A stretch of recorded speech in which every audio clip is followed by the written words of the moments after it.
Welcome to this deep dive. Today we're getting into The Matrix Resurrections. Yeah. Now, when this film first landed, the reaction was, well, it was kind of messy, wasn't it? Definitely. A lot of people, maybe you listening, felt a bit disoriented or, just disappointed. It didn't feel like the Matrix they remembered. And that polarized reaction is actually, well, it's a really key part of the analysis we've been looking at. Okay. The view isn't that the film failed because it confused people. It's more that maybe the disorientation was intentional. Intentional confusion, like part of the point. Sort of, yeah. A sign that it actually succeeded as a, let's say, challenging, layered piece of work. That's interesting. So not a bug, but a feature. The material suggests Resurrections really changes its relationship with you, the audience. The original trilogy, it had philosophy, but maybe also offered some escapism. This one, though, it acts more like a critical mirror, reflecting our world back at us. Exactly. And the analysis really digs into how director Lana Wachowski pulls this off. Yeah. It seems she does it by taking the core metaphors, the big ideas of the Matrix, and recoding them. Recoding them? How so? Well, the war, for instance, it's not just guns and kung fu anymore. It's framed as a struggle for meaning, for language, for belief itself. Okay. And escape.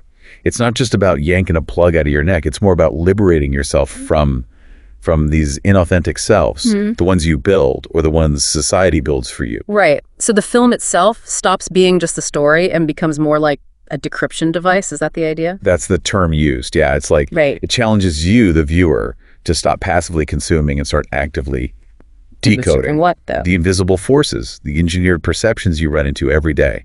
Not just in the movie, but out here in real life. Now, okay. And this leads to a really provocative idea we found about the red pill. Oh. A kind of radical reinterpretation.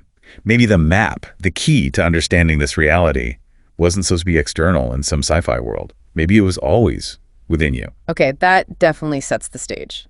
So our mission for this deep dive is pretty clear. Let's pull these ideas straight from the material, unpack them together, and see what insights we can find. Let's do it. Thinking about that initial reaction, that audience disappointment. People wanted a straightforward sequel, right?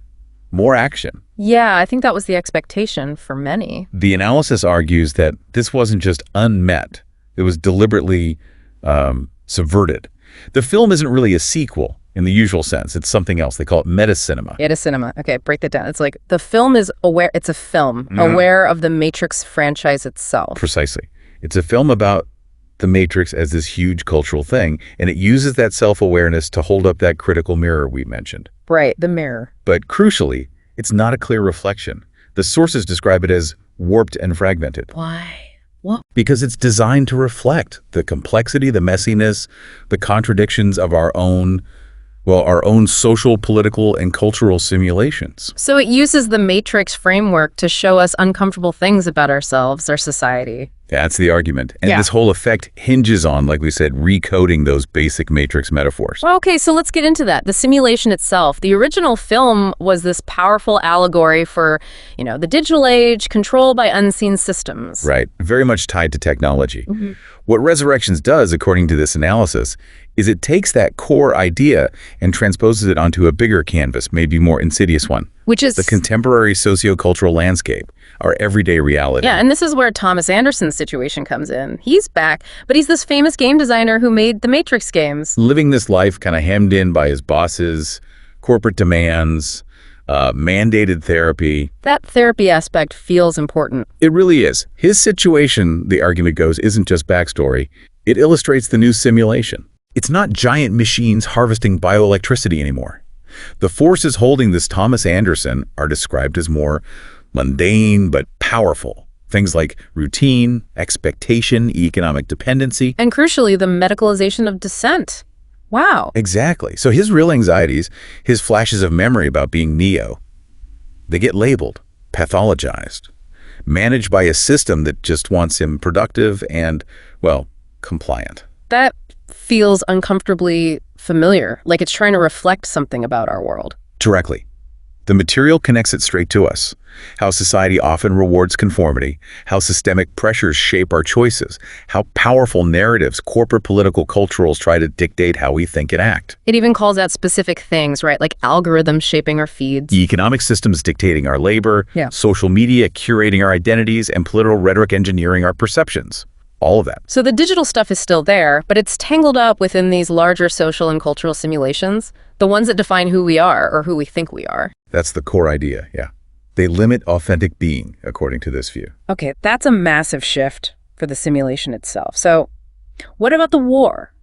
If the Matrix changes, the fight must change too. The originals had all that iconic physical stuff. Yeah, the kung fu, the shootouts. Yeah, there are echoes of that in Resurrections, for sure.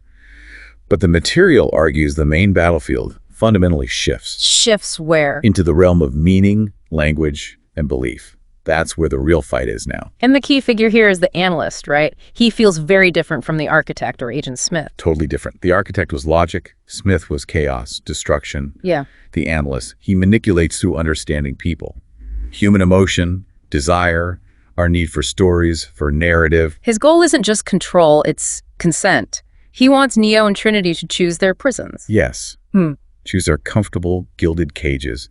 He uses their love, their trauma, their desire for a normal life against them. His weapons aren't bullets. They're words, therapy sessions, and the careful construction of a reality that feels plausible, even desirable. Which leads to that chilling line he has. Oh, yeah. Where he taps his head and tells Neo, "You don't give a shit about facts. You care about fiction. The only world that matters is the one in here. And people believe the craziest shirt." That line just lands so hard, and the analysis sees it as a direct commentary on our current moment, an age of alternative facts, filter bubbles, where narratives feel more powerful than reality sometimes. So the war becomes this struggle for authentic understanding against these really seductive manufactured stories. Exactly. And that's what Bugs and her crew are fighting with. Not just guns, but with a counter-narrative, a sliver of truth, a way to decode the lies. Their fight is about waking people up to how they're being manipulated, not just physically, but through the systems that create meaning. It sounds like it's mirroring our own world's ideological battles, where controlling the narrative, controlling information is everything. That's the connection the sources make, yeah. It's less about blowing up machines, more about deconstructing the belief systems that keep us stuck in inauthentic ways of being. Okay. Simulation redefined, war redefined. So escape must also mean something different. Originally, it was pretty clear. Red pill, unplug, wake up in the real world. Right, that physical transition. Yeah. In Resurrections, when that still happens, the analysis we looked at really emphasizes a different kind of escape as being more significant. Which is? Internal escape. The liberation from the constructed selves that have been imposed or adopted. Getting free from the fake you. Neo's whole arc seems to embody that, doesn't it? It's not just about getting his powers back. Not at all. It's about reclaiming his identity. Peeling back that Thomas Anderson persona the analyst built, the one society reinforced. He has to fight through the doubt, the pills, the fake memories to be Neo again. And Trinity's journey as Tiffany, that feels just as crucial, maybe even more so in some ways. Agreed. She's living this seemingly normal life, wife, mother. But there's that yearning, that sense something's wrong. Her escape, the material argues, isn't just from the Matrix Code. It's from the societal roles and expectations that have defined her. Right. It's about reclaiming her own power, her agency. And then she flies. Yeah, that moment is huge. Discovering her ability to fly, something that was always Neo's thing before. What does that symbolize then? A shared liberation, maybe? The analysis suggests the film is arguing true freedom isn't about finding some other place, but about dismantling the prisons inside us. Internal prisons. Like conformity, fear, the masks we wear. Exactly. Those inauthentic selves we present, or the ones people project onto us. So escape becomes this ongoing process. Self-discovery, self-actualization, continuously shedding layers of conditioning. Social, cultural, political conditioning, all the stuff that obscures who we really are. That's the idea. Breaking free from the stories that tell you who you should be, so you can figure out who you actually are. Wow, okay, that's deep. And thinking about the film visually, mirrors are everywhere, aren't they? Oh, constantly. The material we reviewed really picks up on that. The pervasive use of mirrors, literal and symbolic. You see them in Thomas Anderson's apartment, all fractured. Reflecting his fractured self, yeah. And the digital Morpheus showing up in reflections in the dojo. Bugs watching Neo through layers of reflections. It suggests layers of reality, layers of perception. And these aren't just cool visuals, the analysis argues, they're cues. They're prompting you, the viewer, to constantly question what you're seeing. Like, what am I really looking at here? And what's looking back? And then there are the symbolic mirrors. Neo himself, as the creator of the Matrix game within the movie.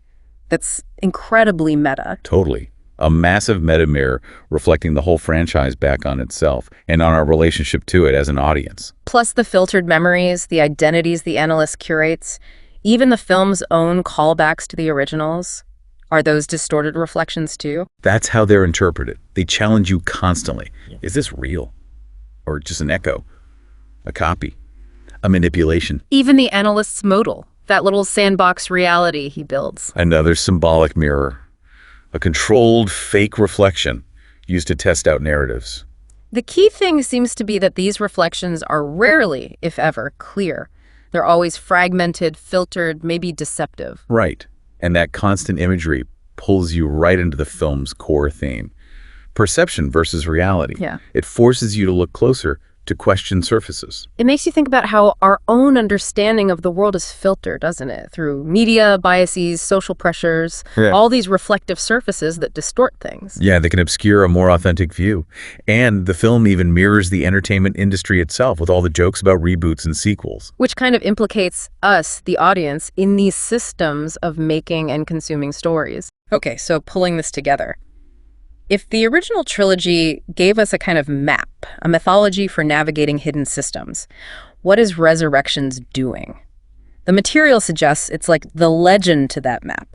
Yeah, I like that framing. It's not necessarily building a whole new map. It's more about revealing how the existing world, Neo's world in the film, and maybe our world too, is already encoded. Encoded. Layered with hidden meanings, shaped by forces we don't always see. So the film tells you to stop waiting for some big dramatic unplugging. Like the first movie. Right. Instead, turn your gaze inward and outward. Start decoding the simulation you're already in. So the film itself acts as this decryption device. That's the concept. It's not giving answers on a plate. It's asking questions, pushing you, and maybe offering some tools, some ways to analyze. And this connects back to the initial disappointment some viewers felt. It does. The analysis suggests that the film's challenge wasn't a failure on its part. Maybe it was more like a missed invitation for the viewer. An invitation to what? To engage with it on a different level. Not just as standard entertainment, but as something more. A whisper to the aware, as one source put it. Okay.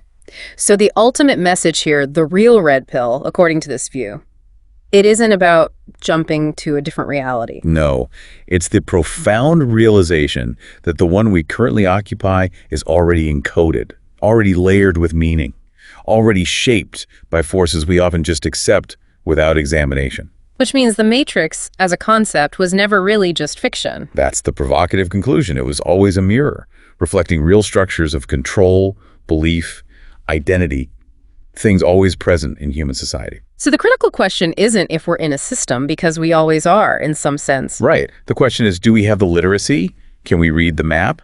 Can we see the patterns, understand the codes?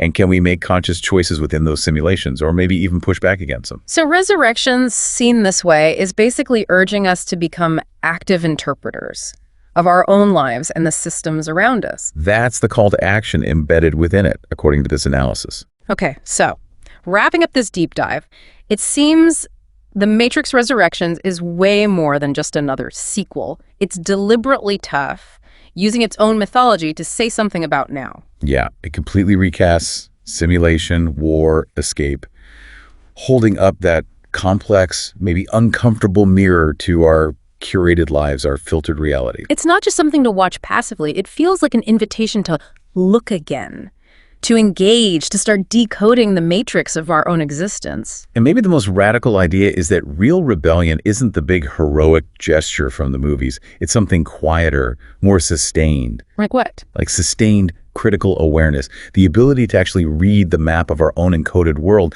and by doing that, starting the work of writing our own, more authentic stories. That's a powerful thought. So here's something to leave you with based on all this. If our reality is encoded and the map, as the sources suggest, is somehow within you, what's the very first code, the first assumption in your own life, maybe one you take for granted, that you might need to try and decrypt?